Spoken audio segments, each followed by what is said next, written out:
people always underestimate just how tough it is to be a bird. A fragile little thing. You've got to go halfway around the world every year and back again. I mean, it's a tough life.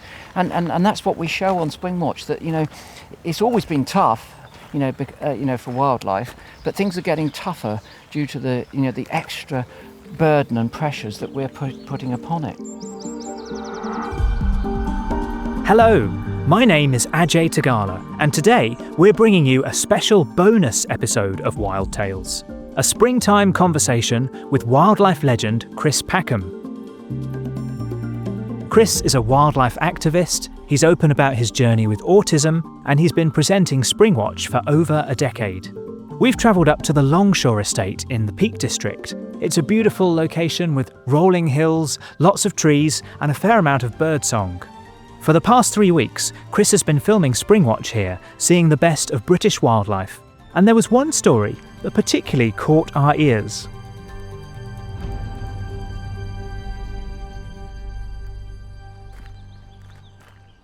I worked on the Norfolk coast, and one of my highlights was seeing migrant pied flycatchers. So small birds, black and white, not your little brown jobs, but beautiful black and white plumage, catching flies, having just crossed the sea.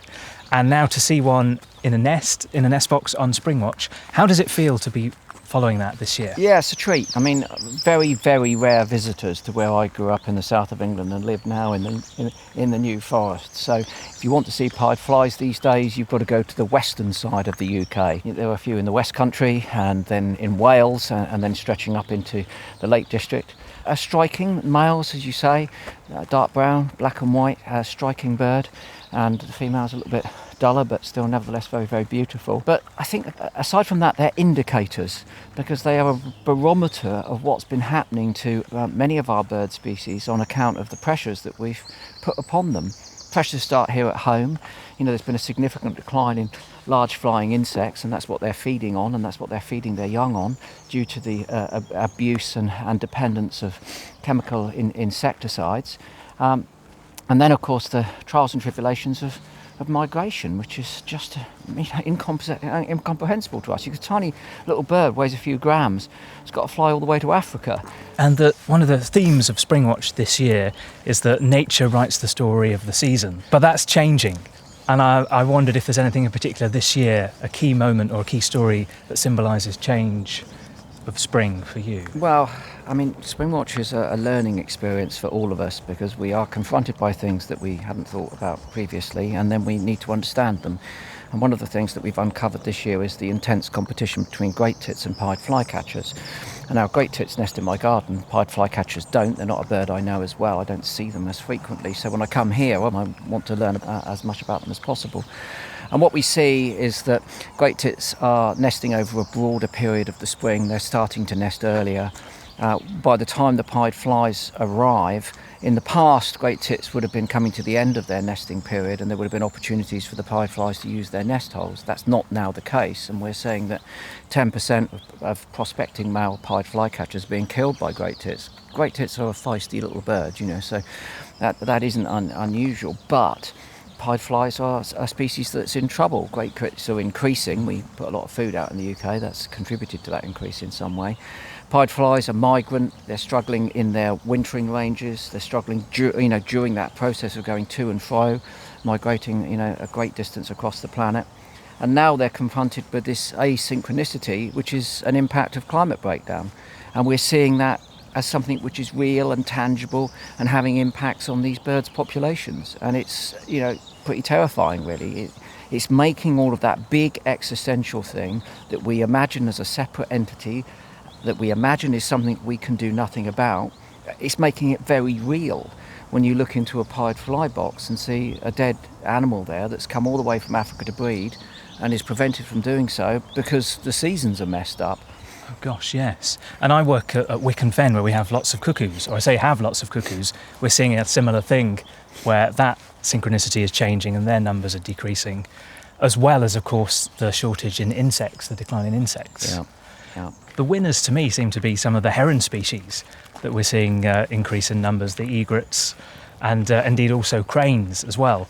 And that's nice to see that habitat restoration, especially of wetlands, is providing these habitats that are enabling some of these species to really go from strength to strength. Yeah, I mean, we must be clear, it's not all bad news. Certainly when it comes to generalist animals with a very broad niche, so that they can live in different habitats, they can feed on different things, they're more robust, if you like, ecologically. And they are prospering, and the heron species are amongst those groups which are. The other thing that you mentioned is habitat restoration, and this is one of the things which consistently frustrates me, and that is that we deal, constantly with all of the problems, but what we have to remember is that we have so many solutions. We have the capacity to rebuild, restore, reinstate, reintroduce the cranes, and it's just that we're not doing it broadly enough, and we're not doing it rapidly enough. We're not short of ideas, and we're not short of ideas that have been tried and tested.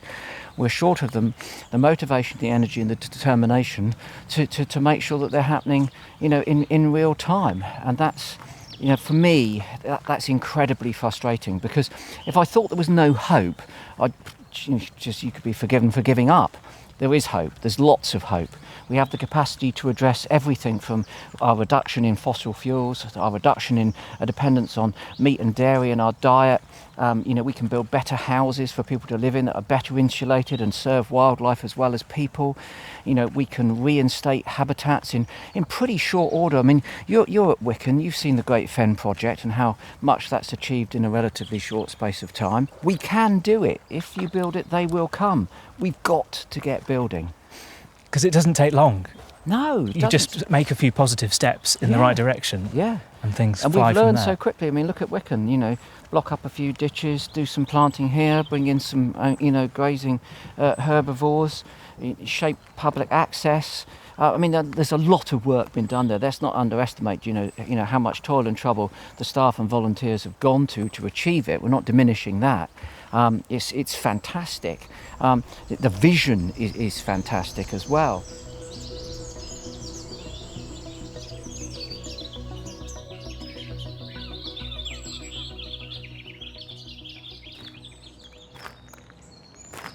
The great thing about all of these organisations like the RSPB, the BTO, is the amount of youth involvement there is now as well.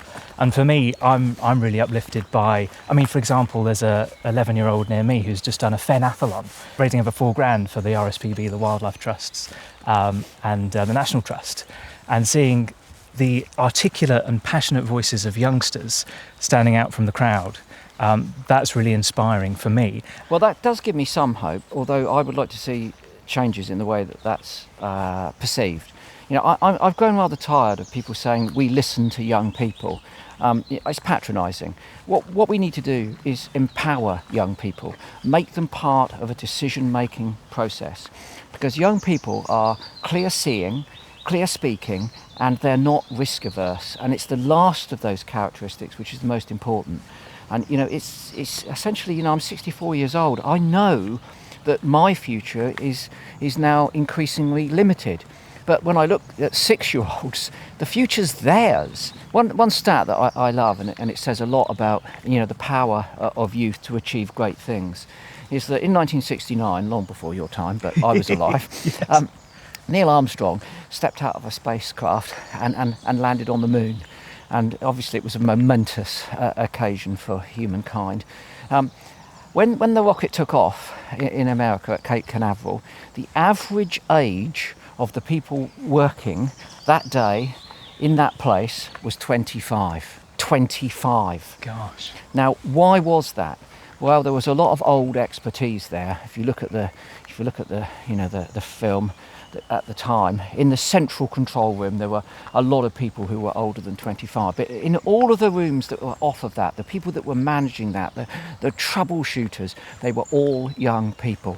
They were quick, they were bright, and they were prepared to light the blue touch paper under a giant firework that fired 3 incredibly important astronauts into space. What the world needs now in terms of environmental care is young people making decisions about their future.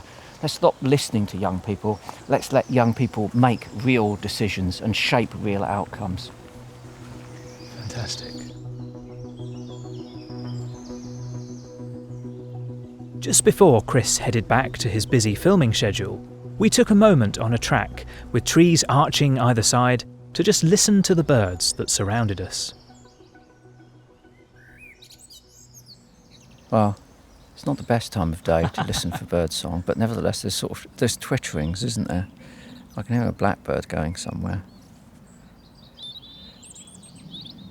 Robins. The one thing I will say is that when I got into birds, I was 12 years old, so that would have been in the early 70s, and it was just so much noisier. Do you know, I remember going out and it was like confusing. There were so many birds singing at the same time. It was like trying to decipher who was doing what in an orchestra. And I think that one of the problems we have is that we take these things for granted. You know, all I can say to all of you youngsters out there, all of you youngsters, is don't take any of this for granted. You know, suck up every moment, listen to every song, watch every moonrise. You know, every time you see a butterfly, get on your knees, get down and look at it.